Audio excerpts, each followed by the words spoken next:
आगम शोधन खाता और आयव्यय खाते में डिफरेंस देखते हैं आज। इससे पहले मैंने आपको 3 लेक्चर सेंड किए हैं जिसमें कि गैर व्यापारिक संस्थाओं से आशय था। उसके इंट्रोडक्शन के बाद मैंने आपको रिसीप्ट्स एंड पेमेंट्स अकाउंट बताया था। फिर उसके बाद मैंने आपको इनकम एंड एक्सपेंडिचर अकाउंट बताया था। अब हम इन दोनों में डिफरेंस देख लेते हैं और फिर हम आगे आज बैलेंस शीट करेंगे। उद्देश्य, सबसे पहले आगम शोधन खाता और आयव्यय खाता।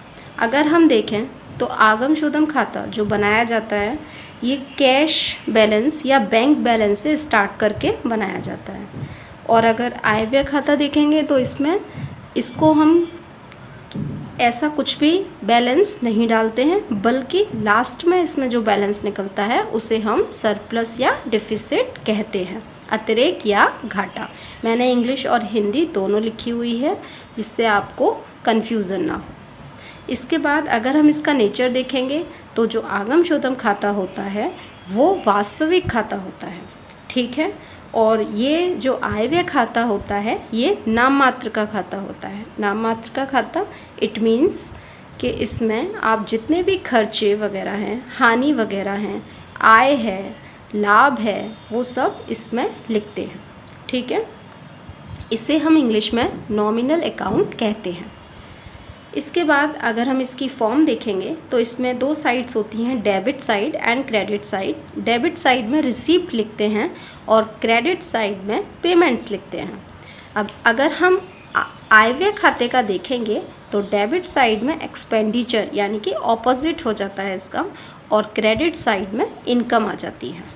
इसके बाद अगर हम इसमें बैलेंस देखेंगे तो इसमें ओपनिंग बैलेंस और क्लोजिंग बैलेंस दोनों होते हैं, और इसमें केवल क्लोजिंग बैलेंस आता है जो कि हम अभी ऊपर डिस्कस कर चुके हैं, ठीक है।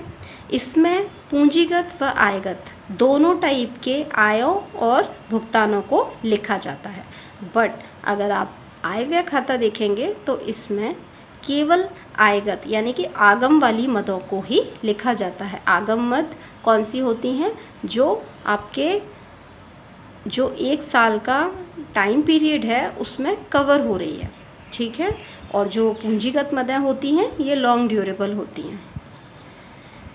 आगे देखेंगे हम तो आगम शोधन खाते में गैर रोकड़ व्यय यानी कि नॉन कैश आइटम जो होते हैं, है ना, नॉन कैश एक्सपेंस आपने कोई किया वो इसमें, और एडजस्टमेंट कोई हुई, प्रीपेड, आउटस्टैंडिंग, वो इसमें नहीं लिखते, जबकि आयव्यय खाते में लिखा जाता है, ठीक है। आगे हम देखेंगे तो आगम शोधन जो खाता होता है वो तीनों वर्ष से रिलेटेड होता है, चाहे वो गत वर्ष हो, चाहे वो चालू वर्ष हो, चाहे वो आगम वर्ष हो। सभी मदों को, इससे रिलेटेड वर्ष की सभी मदों को इसमें मेंशन किया जाता है। जबकि अगर हम इसमें देखेंगे तो केवल करंट पीरियड से रिलेटेड आइटम्स को ही इसमें लिखा जाता है। आगे चलते हैं। आगे है हमारा बैलेंस शीट। बैलेंस शीट जो होती है ये किसी भी संस्था के फाइनल में बनाई जाती है। लाइक 31 मार्च को हम इसे बना रहे हैं, और इससे पता चलता है कि हमारी जो कंडीशन है, हमारी जो संस्था की कंडीशन है वो कैसी चल रही है, ठीक है। अगर व्यापारिक संस्थाएं होती तो उनकी बैलेंस शीट थोड़ी सी अलग होती है, और जो गैर व्यापारिक संस्थाएं होती हैं उनकी बैलेंस शीट थोड़ी सी अलग होती है। चलिए देखते हैं क्या डिफरेंस है। सबसे मेन डिफरेंस है, ये तो आपको पता होगा कि यहाँ क्लब का नाम लिखते हैं और 31 मार्च 20 जो भी आपका ईयर चल रहा हो वो लिख देते हैं। इसके बाद लायबिलिटीज़, अमाउंट, असेट्स और आपका अमाउंट लिख देते हैं। इसके बाद हम देखते हैं तो कैपिटल फंड सबसे पहले आपको जो मिल रहा है यहाँ वो क्या मिल रहा है? Capital fund. और अगर आप व्यापारिक संस्थाओं की बैलेंस शीट देखेंगे तो आपको कैपिटल मिलता है। ये सबसे बड़ा डिफरेंस है। बाकी ये असेट्स आपको एकदम सेम मिलेगी, आपको बिल्डिंग वैसे ही मिलेगी। डेप्रिसिएशन है तो लेस करके दिखा दीजिए, कोई फर्नीचर है तो लेस करके दिखा दीजिए डेप। बुक्स यहाँ पर असेट्स मानी जाती हैं, अगर इसमें कुछ है डेप्रिसिएशन तो you can less, okay. And after it right it. Investment आपको यहाँ पे लिखना है। प्रीपेड इंश्योरेंस अगर कोई है, कैश इन हैंड या कैश एट बैंक, ये आपका नॉर्मल व्यापारिक संस्थाओं की बैलेंस शीट में भी था। बट अगर हम लायबिलिटी साइड देखेंगे अपना, तो लायबिलिटी साइड में सबसे पहले कैपिटल फंड जो कि इसमें मेंशन है, ये उसमें कैपिटल के नाम से दिखाया जाता है। क्लियर है? तो कैपिटल फंड क्या होता है ये डिस्कस करते हैं। कैपिटल फंड सभी असेट्स में से सभी लायबिलिटीज़ को घटाया जाता है, यानी कि टोटल जो असेट्स होती है इसमें से लायबिलिटीज़ को घटाने के बाद जो बचता है उसे हम कैपिटल फंड कहते हैं। अच्छा, इसमें क्या होता है, इसमें जो अमाउंट आता है उसको हम किसी भी चीज़ के लिए यूज़ कर सकते हैं, इसीलिए हम उसे कैपिटल फंड करते हैं। चलो मैं इस पॉइंट को और अच्छे से क्लियर करती हूँ। हम जो कैपिटल फंड यहाँ लिखते हैं, जो हमारा कैपिटल फंड लिखा जा रहा है, इसमें इंट्रेंस फीस अगर कोई है तो हम उसे ऐड कर देते हैं, और अगर हमारा सरप्लस है तो ऐड हो जाएगा, डिफिसिट है तो लेस हो जाएगा। इसके बाद ये जो नेट अमाउंट बचता है इसे हम बाहर अमाउंट वाले कॉलम में लिख देते हैं। क्लियर हुआ? अच्छा, अब हम इस वाले फंड का यूज़ किसी में भी कर सकते हैं। जैसे कि अगर मैं आपको बोलूँ बिल्डिंग फंड है, तो बिल्डिंग फंड केवल हम यूज़ कर रहे हैं केवल बिल्डिंग बनाने के लिए, हम इसे किसी और पर्पस में नहीं यूज़ कर सकते। अगर आप प्राइस फंड यूज़ कर रहे हैं तो आप इसे प्राइस फंड में, मतलब प्राइस से रिलेटेड चीज़ों में ही यूज़ कर पाएंगे। ये फिक्स होते हैं, स्पेसिफिक होते हैं। ठीक है, तो जो स्पेसिफिक टाइप के फ़ंड होते हैं उन्हें उसी चीज़ में यूज़ कर सकते हैं, बट जो कैपिटल फ़ंड होता है उसे हम किसी भी चीज़ में यूज़ कर सकते हैं। इनफैक्ट इससे हम आगे का प्रोसेस कंटिन्यू करते हैं, जो भी हमारे खर्चे होते हैं हम इसमें से पूर्ति कर सकते हैं। ठीक है, क्लियर हुआ? उसके बाद अगर हम देखेंगे तो हमारा आउटस्टैंडिंग वेजेस, जैसा कि आपको पता होगा आउटस्टैंडिंग हमारी लायबिलिटीज़ होती हैं, तो वो लायबिलिटीज़ साइड शो कर दिया। इसके बाद एक और आइटम है इसमें, सब्सक्रिप्शन रिसीव्ड इन एडवांस। जो भी सब्सक्रिप्शन आपको एडवांस में, यानी कि आगे आने वाले साल के लिए, आगामी वर्ष के लिए आपको मिलता है, वो भी आप यहाँ पर शो करेंगे। इसके बाद आप इसका दोनों का टोटल करेंगे और इसे लिख देंगे। तो ये हमारी बैलेंस शीट आप कमेंट बॉक्स में लिख सकते हैं। ठीक है, चलिए आगे चलते हैं। कुछ इम्पोर्टेंट टर्म्स हैं जो कि आपको बताने हैं। सबसे पहला है आपका इनकम। अगर कोई भी इनकम आपको होती है तो इनकम जो हो रही है उसका मतलब है कि आपके पास कैश आ रहा है। क्लियर है? तो जो भी कैश आता है उसे आप कहाँ लिखेंगे? उसे आप दो जगह लिखेंगे, एक तो रिसीप्ट्स में और दूसरा इनकम में। गाइस, हम दो जगह इसलिए लिख रहे हैं क्योंकि ये डबल एंट्री सिस्टम के ऊपर बेस्ड है, तो हमें कोई भी चीज़ है उसका इफ़ेक्ट दो जगह पड़ता है। क्लियर है? तो अभी हम इनकम से रिलेटेड मत देखेंगे, इसके बाद हम एक्सपेंस देखेंगे। क्लियर है? तो सबसे पहला है हमारा सब्सक्रिप्शन, जिसे हम चंदा कहते हैं। तो सब्सक्रिप्शन क्या होता है?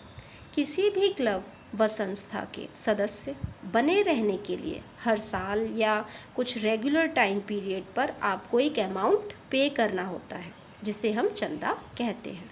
यानी कि अगर आपको किसी भी संस्था का मेंबर बनना है तो हर साल आपको कुछ अमाउंट देना ही होता है। तो जो आप अमाउंट देंगे, पेड करेंगे, जो रेगुलर होता है, हर साल देना है तो देना ही है। क्यों? क्योंकि आप उस संस्था के मेंबर बने रहना चाहते हैं। तो वो उनके लिए इनकम हो गई, तो वो उसे एक तरीके से रेवेन्यू नेचर, क्योंकि ये हर साल मिलने वाला है। अगर ये ज़िंदगी में एक बार मिलता तो ये कैपिटल नेचर का होता, बट ये रेवेन्यू नेचर का है क्योंकि ये एक बार नहीं हर साल मिलता है। ठीक है, तो हम इसे इनकम साइड में दिखाएंगे क्योंकि ये इनकम हो रही है। एंड कहाँ पर दिखाएंगे? इनकम एंड एक्सपेंडिचर अकाउंट में इनकम साइड पे हम इसे दिखा देंगे। क्लियर हुआ? तो ये आपका चंदा था। अगर ये एडवांस में मिला हो तो आप इसे बैलेंस शीट में लायबिलिटीज़ में दिखाएंगे। Okay, next is entrance fees, जो कि मैंने अभी बताया। प्रवेश शुल्क, जो एंट्रेंस फीस है, ये क्या होता है, ये कहीं पर मेंबर बनने के लिए आपको पेमेंट करना है तो एक इनिशियल पेमेंट करना होता है, लाइक जीवन में एक ही बार करना होता है। तो ये एक तरीके से हमारा कैपिटल नेचर का होता है और कैपिटल नेचर के होने की वजह से हम इसे कैपिटल फंड में ऐड कर देते हैं, क्योंकि जो एंट्री फीस आ रही है हम उसे कैपिटल फंड में यूज़ करके आगे अपना काम कर सकते हैं। क्लियर हुआ? नेक्स्ट है डोनेशन, जिसे हम दान कहते हैं। तो गाइस, जो गैर व्यापारिक संस्थाएं होती हैं, इसमें क्या होता है, आपकी जो इनकम है वो किससे जनरेट होती है? वो जनरेट होती है जब आपके पास कहीं से पैसा आ रहा है। तो जैसे अगर कोई मंदिर है तो मंदिर में आपने देखा होगा दान पेटिका रखी होती है, तो वो उस पैसे को उसी मंदिर में यूज़ करते हैं। कई लोग क्या होते हैं, चेक काट के दे के आते हैं कि हम इतने लिए दान दे रहे हैं, इतनी चीज़ों के लिए दान दे रहे हैं। तो ये दो तरीके का होता है, एक होता है स्पेसिफिक और दूसरा होता है जर्नल। जो स्पेसिफिक होता है इसे हम बोलते हैं हिंदी में विशेष, यानी कि अभी मैंने पहले बताया था, बैलेंस शीट में लिखा था प्राइज़ फंड हो गया, बिल्डिंग फंड हो गया। ये क्या है, आपके स्पेसिफिक डोनेशन होते हैं जो कि कैपिटल नेचर के होते हैं और बैलेंस शीट में लायबिलिटीज़ में शो किए जाते हैं। अगर हम दूसरा देखेंगे तो जर्नल डोनेशन होता है, जिसे हम साधारण डोनेशन बोलते हैं। तो जो ये होता है, ये आता रहता है मंदिर में, जैसे कि कोई 10 रुपये डाल गया, कोई 20 डाल गया, कोई 100 डाल गया। तो जो दान पेटिका होती है इनकम एंड एक्सपेंडिचर अकाउंट में, हम इसे एज अ इनकम शो करेंगे। क्लियर हुआ? इसके बाद हमारा फोर्थ पॉइंट है लेगेसीज। लेगेसीज मतलब वसीयत या उत्तरदान, जिसे हम विल भी बोलते हैं।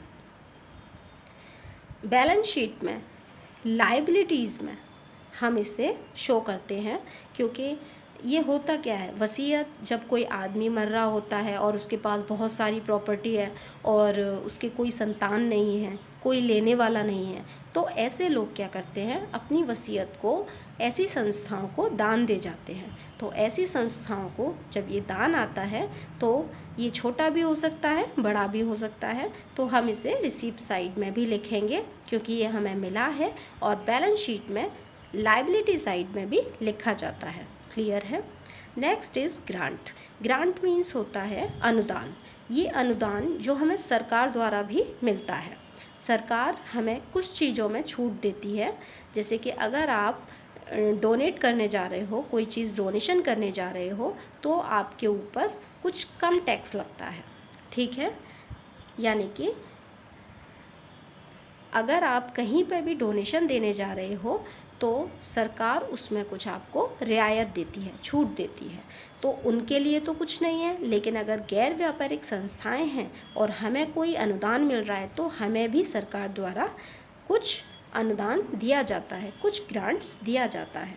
एज अ इनकम हम इसे इनकम एंड एक्सपेंडिचर अकाउंट में शो करते हैं, और जैसा कि हमें ये रिसीप्ट हो रहा है, एज अ कैश हो रहा है, तो हम इसे रिसीप्ट साइड भी शो करते हैं। क्लियर हुआ? आगे आते हैं स्पेसिफिक फ़ंड। जो हमारा स्पेसिफिक फ़ंड होता है वो उसको कहते हैं विशेष कोष, यानी कि वो किसी ऐसे पर्पस के लिए दिया जाता है जो उसी में यूज़ होगा। जैसे कि बिल्डिंग फ़ंड हो गया, आपका प्राइस फ़ंड हो गया, इसे हम बैलेंस शीट में लायबिलिटी साइड में लिखते हैं। क्लियर है?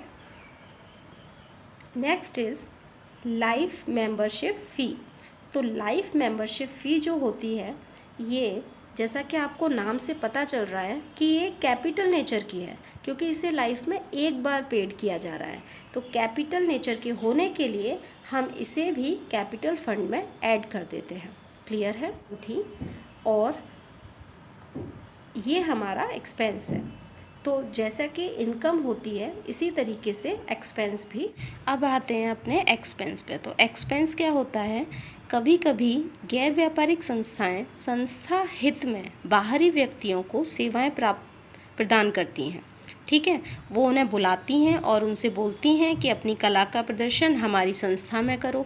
तो ऐसे व्यक्ति संस्था के कर्मचारी तो नहीं होते। अब वो जो आते हैं तो उनको जो भुगतान किया जाता है उसे हम मानदेय कहते हैं। ठीक है, यह आवर्ती प्रकृति का होता है, इसलिए हम इसे आय व्यय खाते में दिखाते हैं। क्लियर हुआ?